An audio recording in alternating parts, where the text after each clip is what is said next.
আপনি ভিসা আবেদনের সময় কোন পোর্ট উল্লেখ করবেন, কিভাবে উল্লেখ করবেন এটা অনেকেই ভুল করে। যেমন অনেকেই চিন্তা করে যে আমি বেনাপোল হয়ে গিয়ে চেংরাবান্ধা দিয়ে যেহেতু বের হবো অথবা চেংরাবান্ধা দিয়ে গিয়ে বেনাপোল দিয়ে বের হবো, তাহলে আমি যাওয়ার সময় চেংরাবান্ধা দিব এন্ট্রি আর এক্সিট বেনাপোল দিয়ে দিব, তাহলে কি হবে না?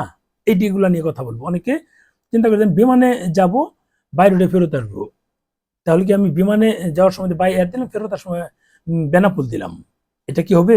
এরকম অনেকেই বলে বা এরকম করে আবেদন করে। এখন অনেকেই চিন্তা করে যে আমি হেলি দিয়ে যাব, চেংরাবান্ধা দিয়ে বের হবো আমার সুবিধার জন্য, এইভাবে হবে কিনা। বা অনেকে বলে যে চেংরাবান্ধা দিয়ে যাব, ওখানে আমার কোচবিহারে আমার আত্মীয় আছে, তাদের সঙ্গে সাক্ষাৎ করে দার্জিলিং ঘুরে কলকাতা হয়ে কেনাকাটা বেনাপোল দিয়ে আসবো, তার মানে আমি যাওয়ার সময় এই চেংরাবান্ধা দিব এন্ট্রি, এক্সিট দিব বেনাপোল।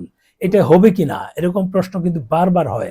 আবার অনেকে আগরতলা বলে, অনেকে বলে যে আমি তো এই ডাউকি ঘুরবো, তাহলে ডাউকি দিয়ে দিলাম, এন্ট্রি ডাউকি দিয়ে দিলাম।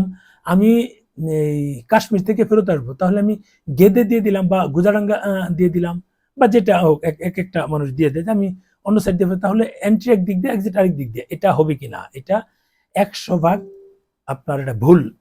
এটা এভাবে করা যাবে না। বরং এটা করলে বিপদ হবে কি জানেন?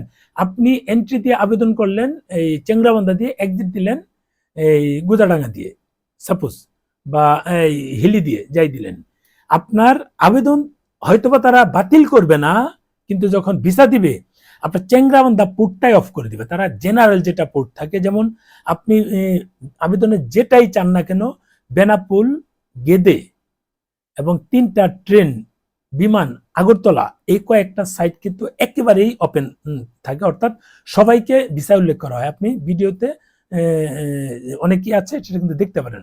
সবাই কিন্তু এটা কি করে ওপেন পেয়ে যাবে, কিন্তু সবাই ভুলটা কি করে জানেন, যে আগরতলা দিয়ে দেয় এক্সিট এন্ট্রি, দরকার নাই। আপনি আগরতলা না দিয়ে সেটা মানে আপনি যদি মেঘালয় যান, মেঘালয় এন্ট্রি এক্সিট ডাউকি দিয়ে দেন, এখান থেকে ঢুকলেন, ডাউকি ঘোরাঘুরি করে আবার আগরতলা হয়ে ফেরত আসলেন বা আখাউড়া হয়ে, প্রবলেম নাই। কিন্তু এক্সিট এন্ট্রি যে কোনো এক জায়গায় দিয়ে দিতে হবে, একাধিক জায়গায় দেওয়া যাবে না, এটা মাথায় রাখবেন। এক্সিট এন্ট্রি এক জায়গায় না দিলে আপনার হয়তোবা ভিসা দিবে, কিন্তু যেটা আপনি এন্ট্রি দিলেন সেটা দিয়ে পাবেন না, জেনারেলটা দিয়ে দিবে। আবারও বলছি, মানে বেনাপোল, গেদে, এরপর বিমান, আগরতলা, এই কয়েকটা ফুট কিন্তু এমনি পাবেন। অর্থাৎ টোটাল কয়টা ফুট পাওয়া যায় সেটা নিয়ে আরো একটা ভিডিও দিব, এবং কিভাবে টেকনিকে একটা ভিসাতে অনেকগুলো ফুট পাওয়া যায়। যদিও এখন কত দিনের ভিসা পাবো আমরা কেউ জানি না, 3 মাসের দিবে না, 2 মাসের দিবে না, সিঙ্গেল দিবে না, মাল্টি দিবে না, ট্রিপল দিবে তাও জানি না। যদি আপডেট পাই, সেটা ভিসা হাতে পাওয়ার পরে আমরা বুঝতে পারবো কি অবস্থা, কি আসে বিষয়। ভালো থাকবেন।